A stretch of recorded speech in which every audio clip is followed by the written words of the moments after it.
This is the kickoff of our 2025 speaker series around the state. And it turns out, since the senator's been kind enough to join us still from DC, I guess around the country, this was originally an event that obviously was going to be held in Alloway in Green Bay, or on the edge of Green Bay today. And the senator has some important votes. So again, for those who just joined us in the last couple of minutes, the senator's logging his attendance on the floor, which is just a couple minutes away, and there he is. He's back. So thank you, Senator. Thank you, and sorry I'm not there in Alloway or back in Wisconsin. We had I just came from the confirmation hearing for Governor Kristi Noem for the Secretary of the Department of Homeland Security, and we also have a vote later on cloture on the Lincoln Riley Act, which makes sure that if you have a president that doesn't want a secure border, like we currently have, but will be replaced in 3 days now. It forces them to deport people who commit crimes like burglary. So that's kind of an important vote as well. So that's my excuse. I think it's a pretty good one. Oh, Senator, fantastic excuse, and we just appreciate your flexibility. You must be in good shape. You're not even breathing heavily after, I think, literally running down to the floor to log your attendance and back here in the last, I think, 3 or 4 minutes. So thank you. I'd just like to say a couple things just very briefly. I was telling folks, Senator, that this is the kickoff of our 2025 speaker series, and we're honored to have you here. We had originally asked, I think, as most of you know, if the senator would speak about tariffs, and maybe there'll be time for a few questions on that at the end of the presentation. But a couple of weeks ago, the senator had a fantastic article in the Wall Street Journal about fiscal sanity not being too much to hope for this year. And after I read that, I thought, hey, let's just switch gears a little bit, because the senator, our senator, Senator Johnson, is really the preeminent voice in America, I think, and has been for 2 terms now, into the 3rd term, on our debt, on spending, on budget issues, and really, many people would argue, the most important issue in our country, because it's a systemic, long-term issue that could threaten our democracy. I hope that's not too much hyperbole there, Senator. But the senator really has been the voice in America, and I fear to think, that who's going to carry that message on? Who would articulate that message without Senator Johnson? So we're just so appreciative that you're with us today, Senator. I did mention to everybody, we are recording this, so your remarks will be sent out far and wide here via video, and we'll have a link to all the slides.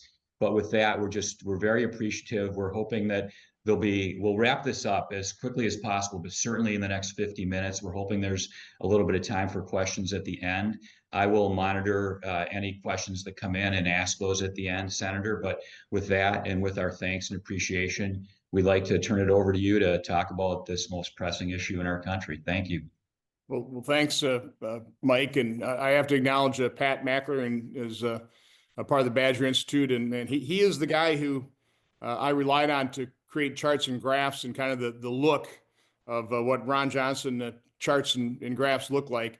I'm sure Pat was the one that laid down the initial design on the chart that actually saved President Trump's life, that I gave him on encounters at the southwest borders in April of 2024 on my way to the Green Bay rally with him. So the charts you see here, I don't think Pat didn't produce these, but this is basically his format and color scheme and everything else. So hats off to Pat. But so I see we put up the first chart. This is depressing.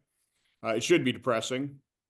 When I ran in 2010, I made a speech on the floor yesterday and talked about how, I primarily ran, obviously, because of Obamacare, but the fact that we were mortgaging our children's future. I literally would do parades throughout the state shouting freedom, like William Wallace.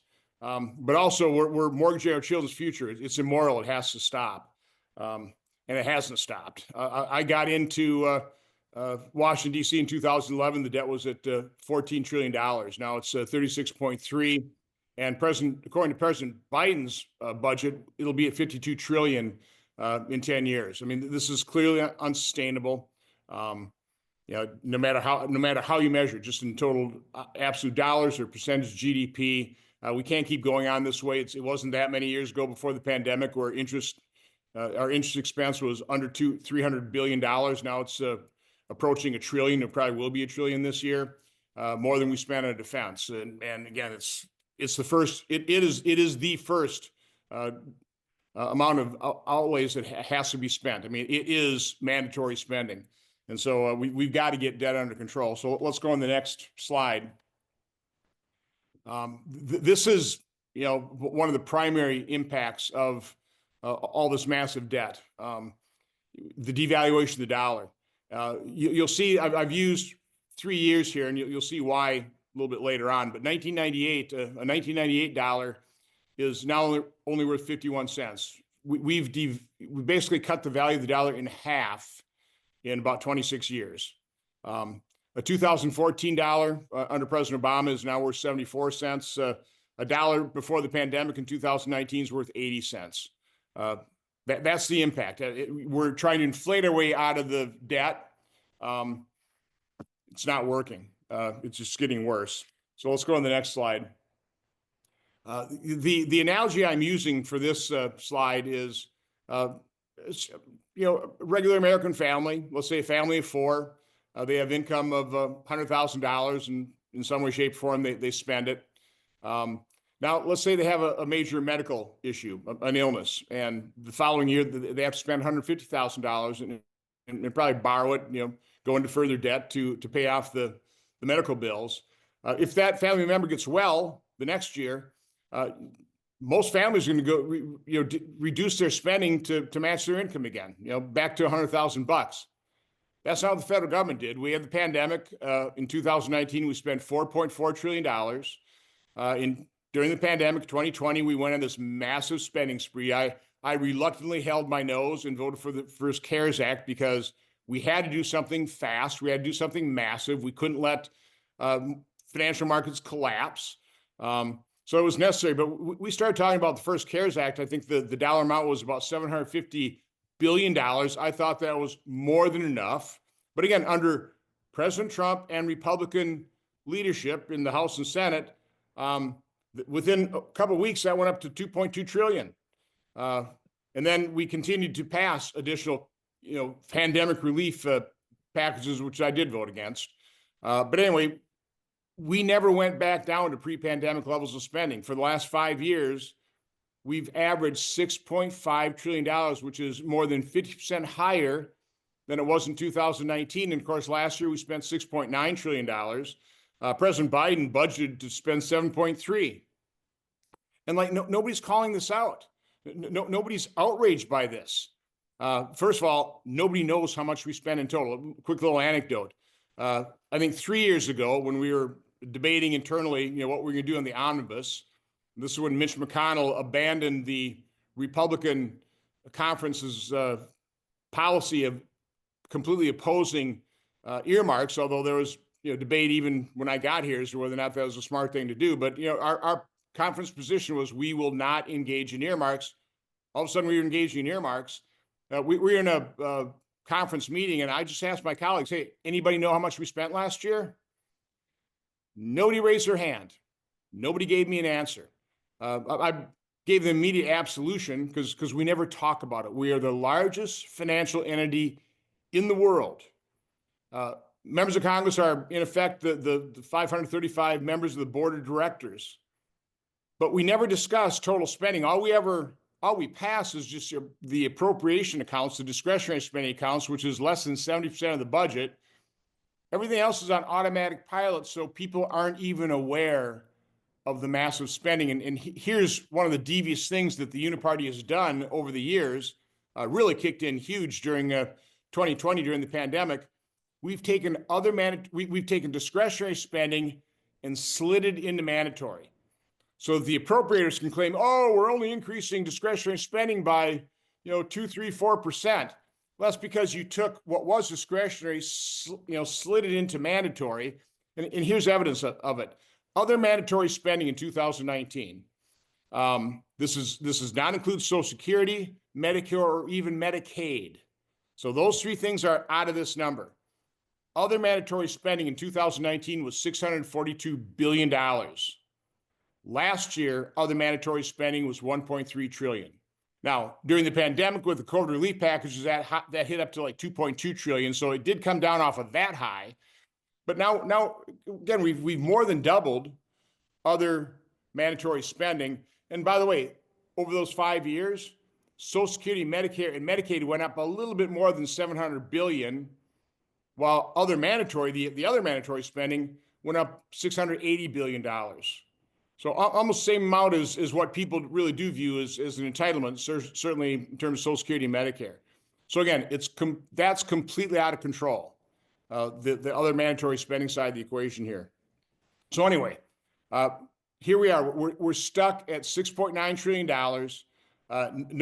Nobody's talking about, well, we ought to do what American families would do, is like kind of reset our spending back to a more reasonable level. It wouldn't go back to 4.4 trillion because we've had population growth, we've had inflation. But what's a reasonable level of spending to go back to? So go to the next slide here. What I did, again, I'm the only accountant, I think, in the United States Senate. There aren't that many accountants. We've got a lot of lawyers, got a lot of, other types of professions here, but don't have a whole lot of people like numbers. So what I did over the Christmas break is I went back to the historical tables and I just started taking a look at, well, what if we would go back to different years prior to the pandemic and grow the spending levels based on population and inflation? What would that result in?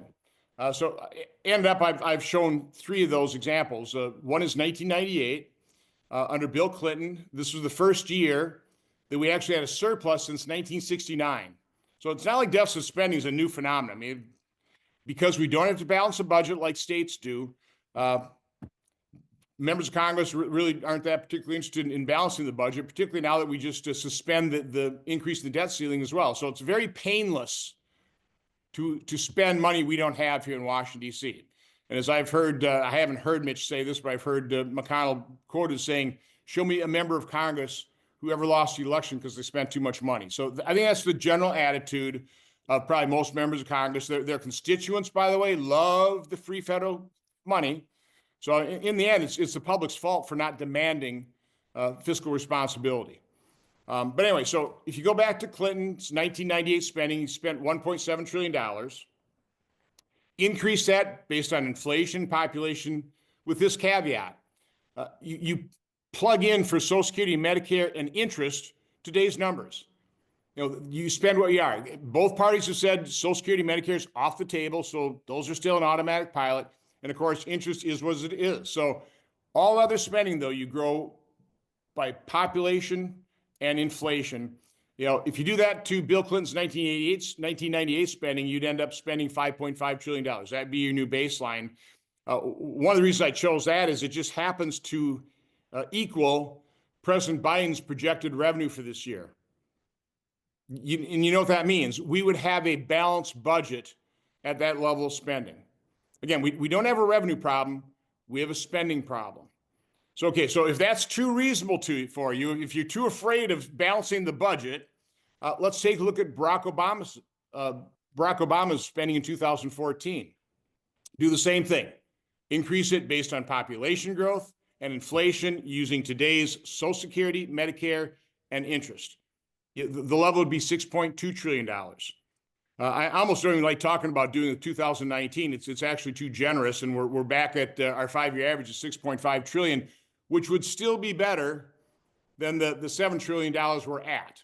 And when you're hearing Freedom Caucus people saying we're going to demand $4 trillion in cuts, I mean, that right there would be $5 trillion. I mean, it's not adequate, but I mean, they're way underselling where we really need to go over the next 10 years.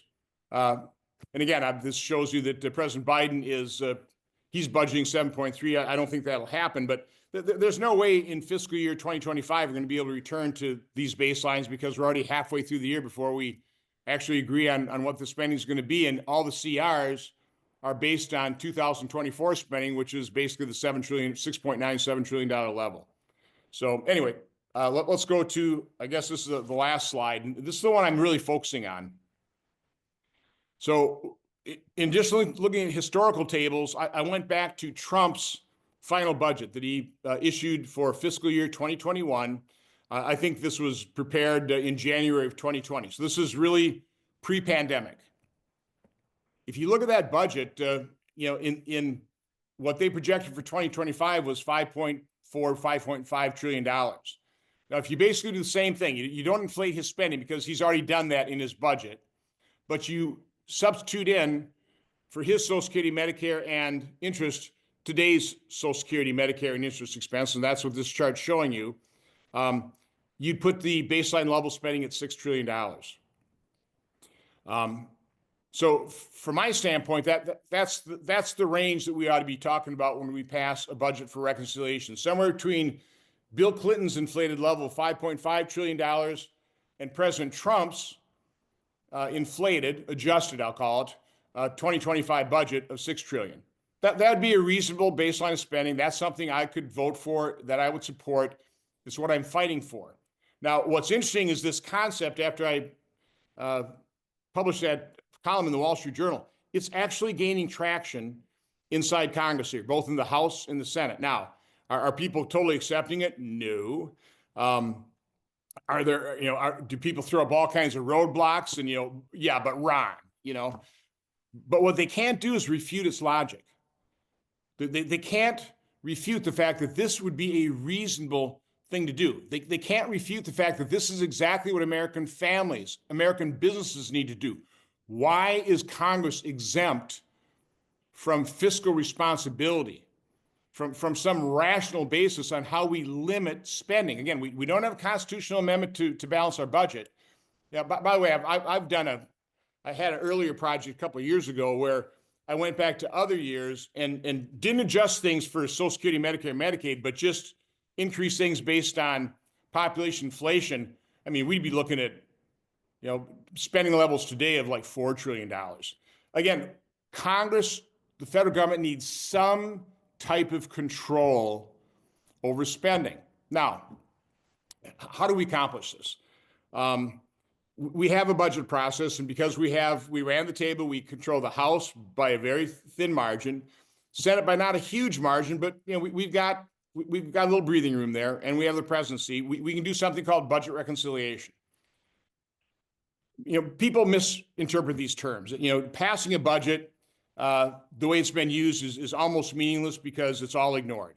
It's only used because of I think the 1974 Budget Act, which sets up something called budget reconciliation, which allows these budget reconciled bills to be passed in the Senate with just a majority vote. You bypass the filibuster here. So the game is the Budget Committee passes a budget, and based on that budget, they send instructions to committees to do certain things based on that budget. We've never used that budget to actually control spending. The Democrats used the process to pass Obamacare. Republicans tried to use it to repeal Obamacare, but we had really no plan, and the bill the House passed was awful, and that utterly failed. We did use reconciliation to pass the Tax Cuts and Jobs Act, which I was not a real fan of. I dug my heels in because the initial version of that only gave a tax cut to 5% American businesses, C Corps. And as soon as I saw that coming out of the House, I'm going, whoa, time out. What about the other 95% of American businesses that are pass-throughs? And honestly, so many of my colleagues ask me, what's a pass-through?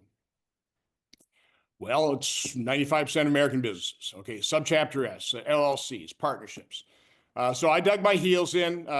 They gave the 80% of the smaller pass-throughs immediate relief.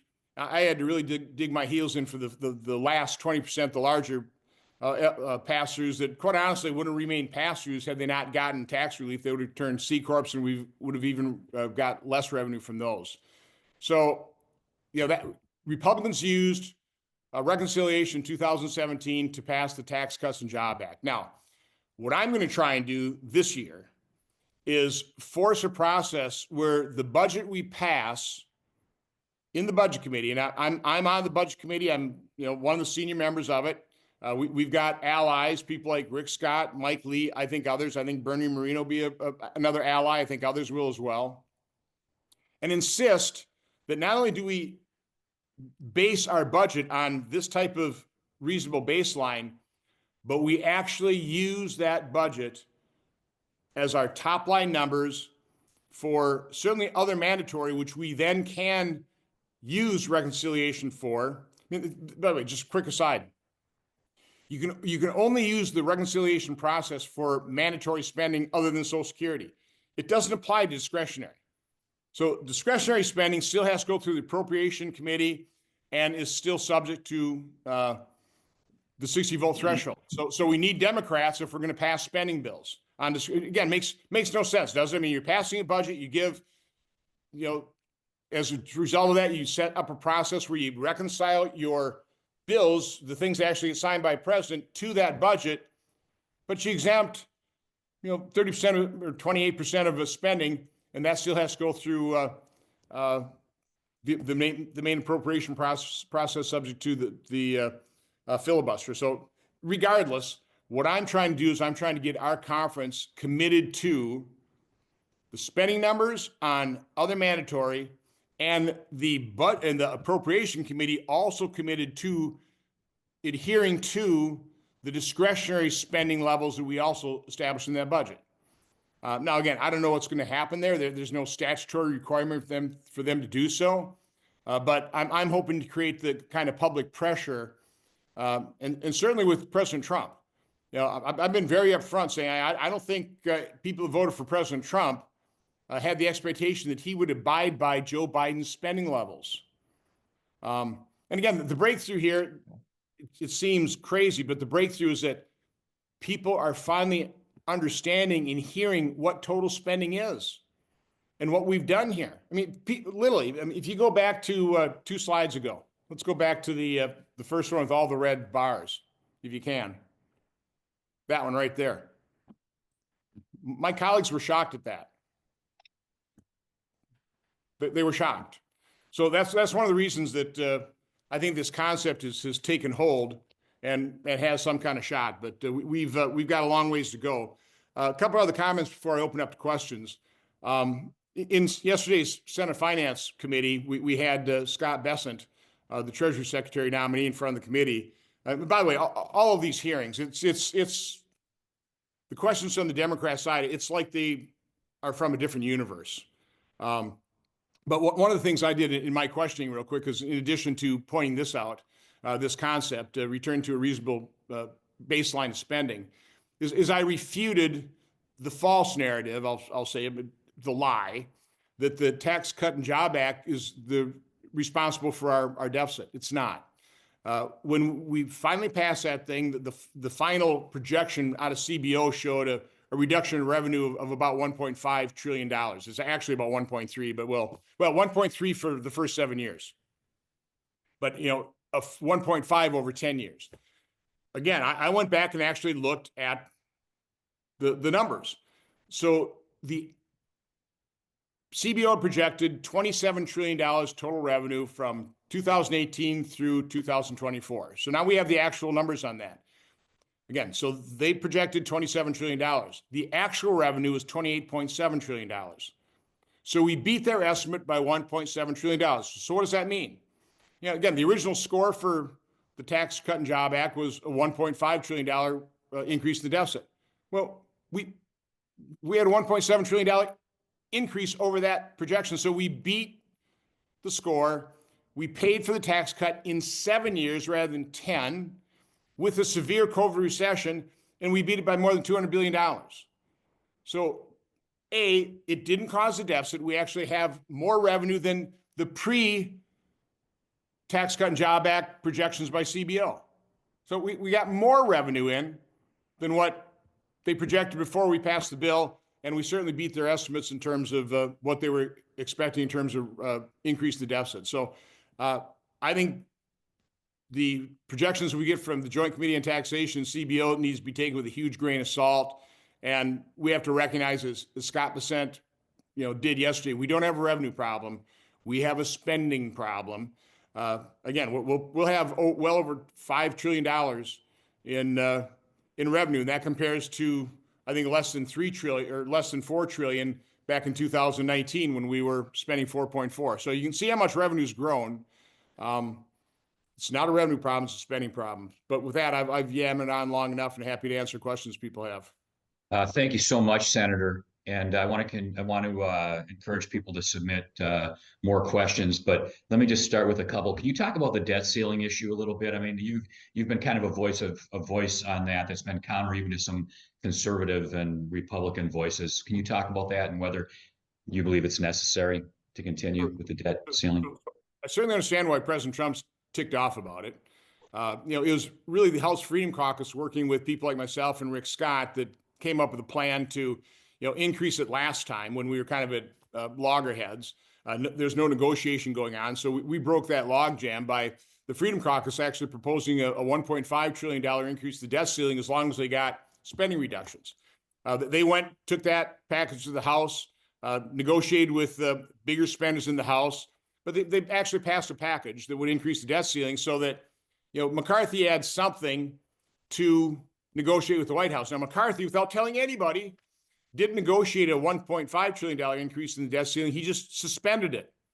He suspended it past the next election and dumped it in President Trump's lap. So I can understand why President Trump is ticked off about that. But this is where I part company with President Trump. We need the debt ceiling.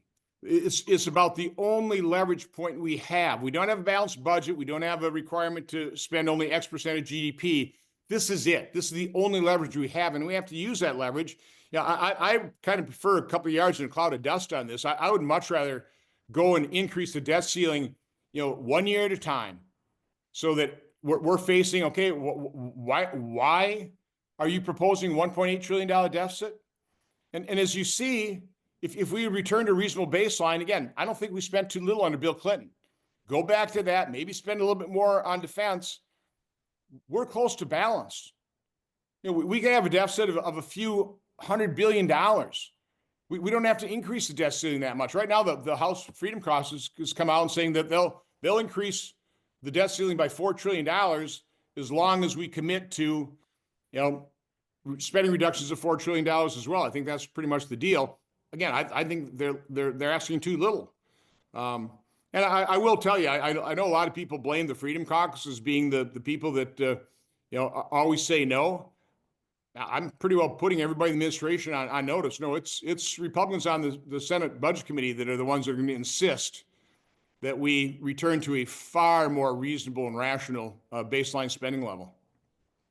Thank you again for being the voice of reason, Senator, on that. Here's a question from Pat Hogan. Are we past the point of being able to make any difficult choices? The easiest thing we could have done in the last 5 years was extend the maturities of our debt at roughly 3%. Yet we did the easy thing. We issued predominantly T-bills at 0% are now paying the price. Are we past the point of no return?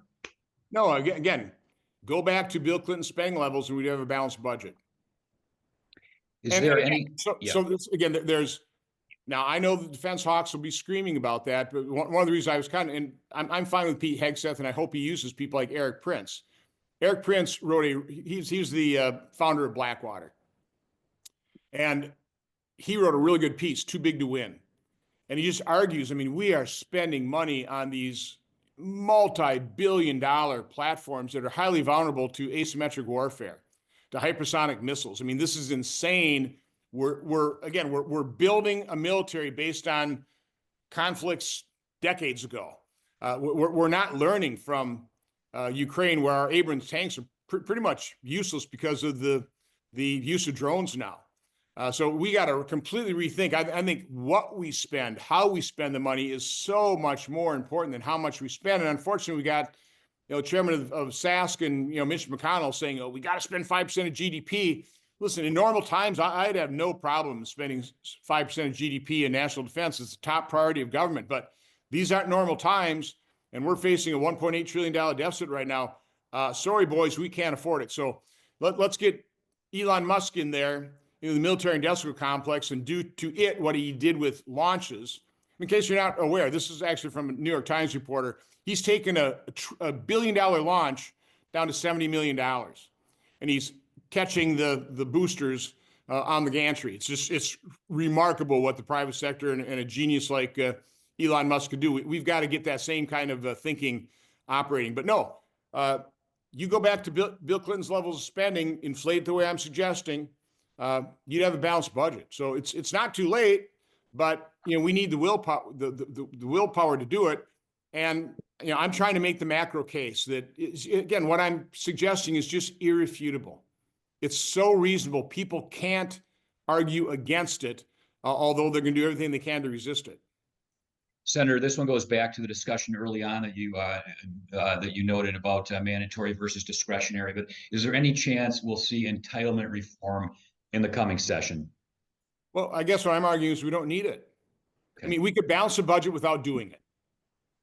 Okay, now I'm all for and it have to be bipartisan basis. Take a look at this stuff and do everything we can to, preserve and save Social Security.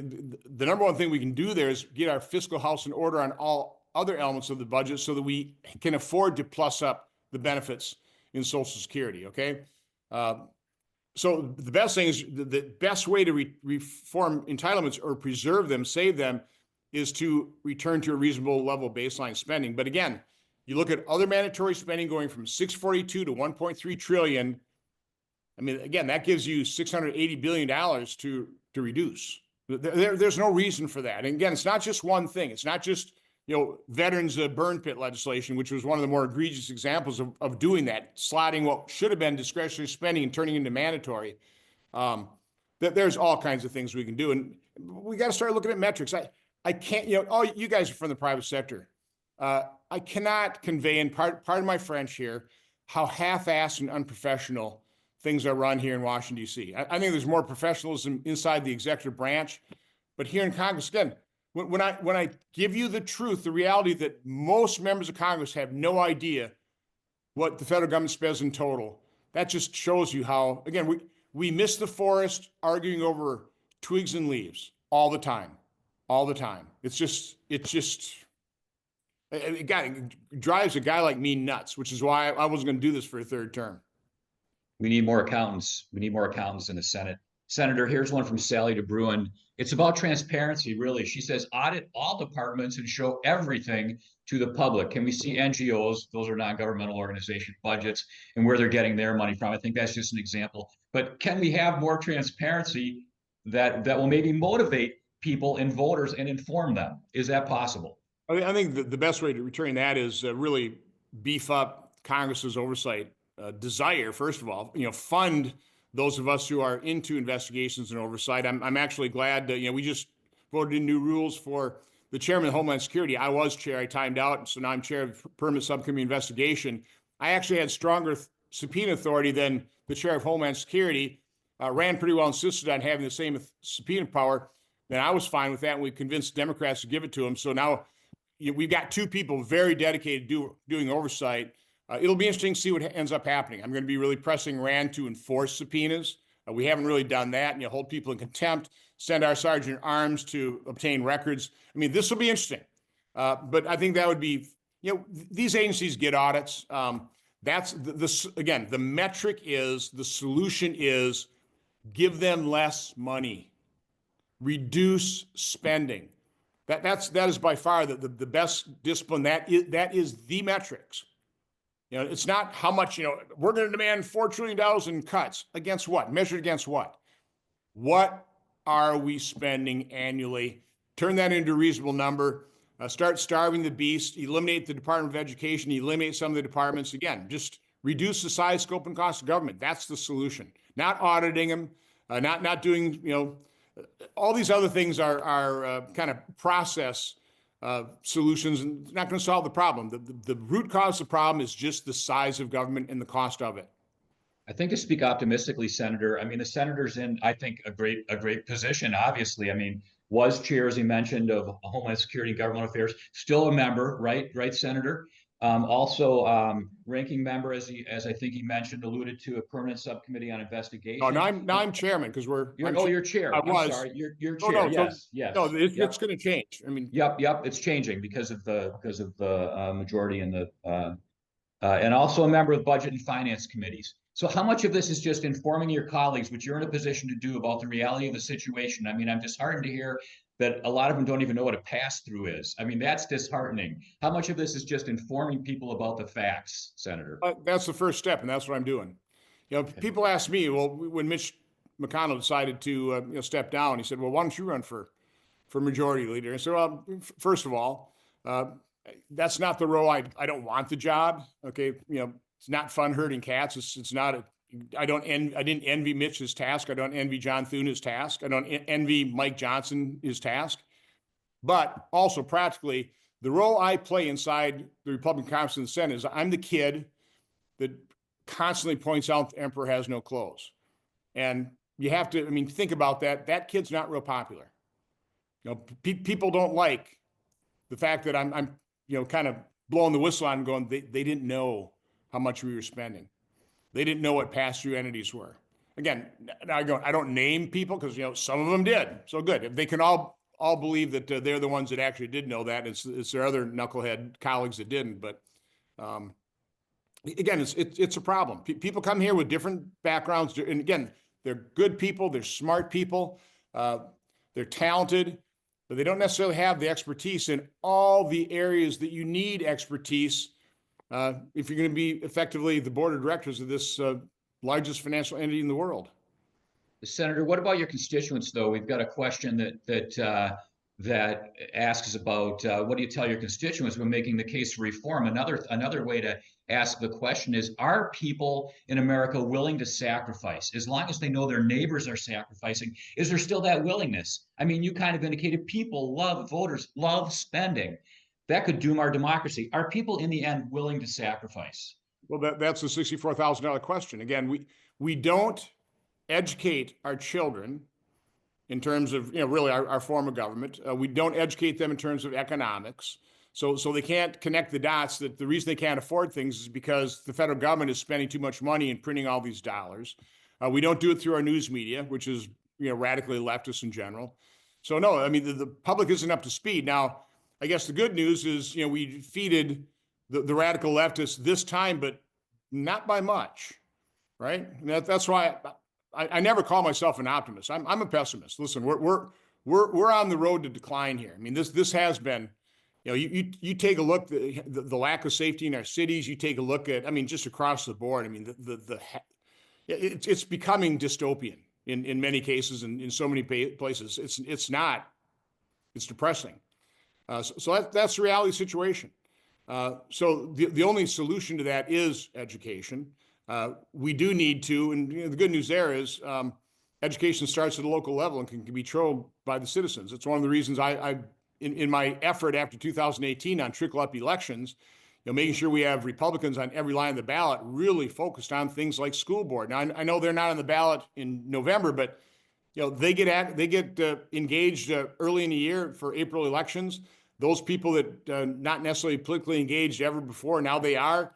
More likely they'll be engaged in November elections as well. So trickle-up elections works. Okay, so it's one of the reasons why now Donald Trump is the record vote getter in Wisconsin versus Barack Obama.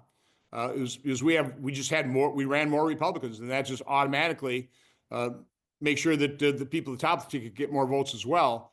But in particular, if we take over school boards, we take over education system, we reinstill the values of this country, we reinstill morality in this country. And again, that's a long-term project, but that's where we have to go. If we're going to save this country, if we're going to prevent its further decline, it has to start with educating our young people to understand what we have here, how precious it is, what the essential ingredient is. It's freedom. It's not government. And as I said in my floor speech yesterday, as government grows, our freedoms recede. That's a declining America. As government grows, freedom recedes, and our country is diminished. Senator, I should ask our communications person here, but if we can just excerpt that and share that with as many people as possible, that articulates the whole problem in this country, Senator. So we'll get that out far and wide, I hope.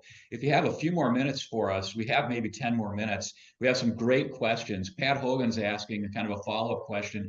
President Trump doesn't exactly have a lifetime history of being averse to debt, and he called for sub-zero interest rates in September 2019. Do you expect him to be on board with what you're suggesting? He's putting you on the spot, Senator. What about the president, the incoming president? Nothing puts me on the spot. You know, I think President Trump had one of the most astute comments in business in one of his books or comments. He said, you know, When you owe the banks $1 million, that's $1 million, that's your problem.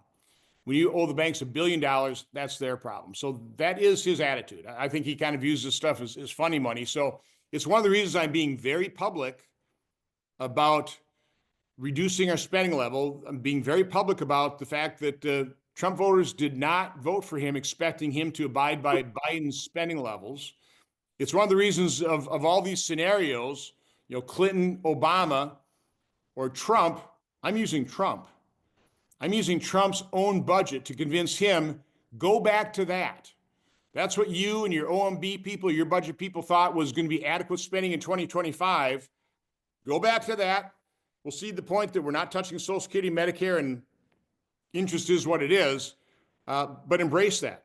And why I'm also telling people, don't look at the Freedom Caucus as being the problem here.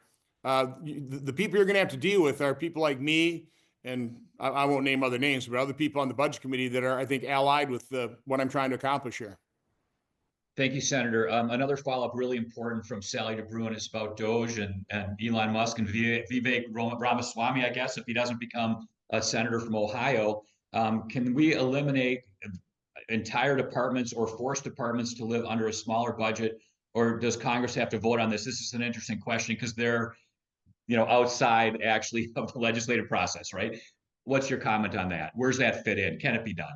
Yeah. So again, if you look at the budget committee setting a budget, now we've got to get other people working on the details, right? Whether it's the appropriation committees, whether it's the committees of authorization working on the mandatory spending, how to reform those programs, maybe make, for example, states pick up more of the Medicaid percentage. I mean, that's what was always the risk for them. People that expand their Medicaid rolls. Okay, well, at some point in time, the federal government can't afford to, reimburse you at 90% or whatever the percentages are. So Doge, I think, slots into that as well. I'm fairly confident with, particularly Russ Vought as head of OMB and people like Elon that are going to think outside the box. And, we've had meetings with Vivek. He comes to our Wednesday meetings and I know he's thinking outside the box. That can all get then plugged into hopefully the authorizing committees as we go through these reconciliation process. So no, it's all this is going to feed into accomplishing staying within these budget caps. But it starts with committing ourselves to spending no more than X. I mean, it starts there. That's not the be all end all. That just starts the process, but it hopefully disciplines the process and institutes the controls that we need, that we haven't had in the past. Senator, if you have time for one or two more before you run back to the floor, thank you so much. What about the federalism issue? I mean, you're talking about the importance of local school boards, and we believe in that. We're conservatives. We believe in local control. You're talking about Medicaid, which is a federal program administered by the states, but there's this intermingling. What about federalism? I mean, we're a state-level think tank. How do we devolve power back here to the state? We have these massive federal funds that flow through the state. There's not much accountability. I'll get off my high horse, but how do we reinforce federalism, the vision of the founders, and retain or return some power and accountability to the state level, the local level, instead of DC? Same answer. The first step is you have to reduce the size and scope and cost of, excuse me, of the federal government. It starts there.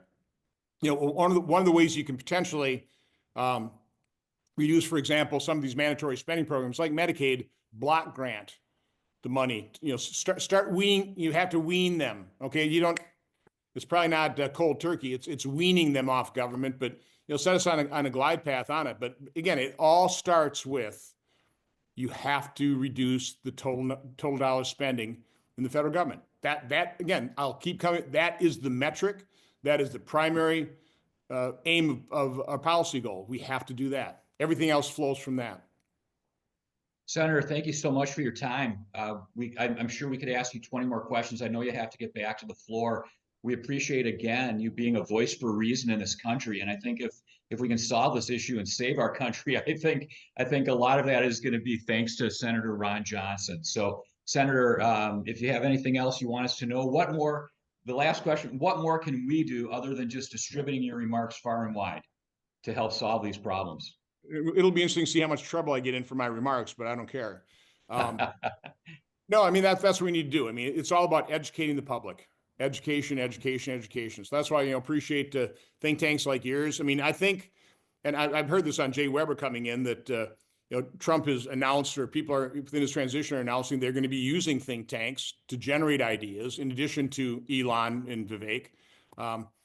We need ideas, but the public has to be brought up to speed. One of my primary oversight efforts is going to be on our just miserably failed response to COVID. Getting people to awaken to the reality of vaccine injuries, and we've got to address that problem. So it's about opening people's eyes. I think COVID did open up millions and millions of eyes to the capture and corruption of our federal health agencies. I think Bobby Kennedy being confirmed is going to open up people's eyes to the capture and corruption of other agencies as it relates to food processing and agriculture. I want to just be a very honest broker in all these things. I've held these events on COVID. I've held these events on nutrition. One of the things I've said frequently in my opening remarks is I marvel at the knowledge that mankind has accumulated over the millennia, and how rapidly, exponentially that knowledge is growing. But with that being said, I still say what we don't know vastly exceeds what we do know. And as we approach all of these issues, you have to take that level of humility and modesty into looking at these issues. Have an open mind, open up your eyes. And I think the good news is truth has its own power. And once people's eyes are opened, it's pretty hard to close them. So I'll close on this note. If I have a mission as United States Senator, it is to wean as many Americans off of the federal government as possible, depending on the federal government, looking to the federal government to solve their problems. The federal government exacerbates or causes way more problems than they've ever solved. So, understand the definition of insanity, doing the same thing over and over again, expecting different results. I mean, that's, to think the federal government's going to solve your problems by mortgaging your and your children's future is insane. It's insanity. And more people need to understand that. And so again, it's education. It's getting people to understand federal government. Ronald Reagan Ronald Reagan was telling this in the 80s. Barry Goldwater in the 60s. This isn't a new concept, but again, we've got radical leftists that are in control of our news media, our social media. That's got to change. I think those are being busted up. I think those are probably the greatest defeat in 2024 was really the defeat of the mainstream media. We beat them. But we just beat them by a little bit. We got to beat them by a lot more. Thank you so much, Senator. Thank you for some hard truths. Thank you too for your humility. Government's not the answer, and we try to preach that and illustrate that in the Capitol here in Madison every day. We believe in civil society. That's where the good things come from. We have a whole agenda in Madison. We'll share that via email on taxes and education and housing and energy. We'll share that with everybody on this call as well as this video. And Senator, we're just very, very thankful for joining us here today. Gotta go. Take care. Thank Bye. you. I know you do. Appreciate it.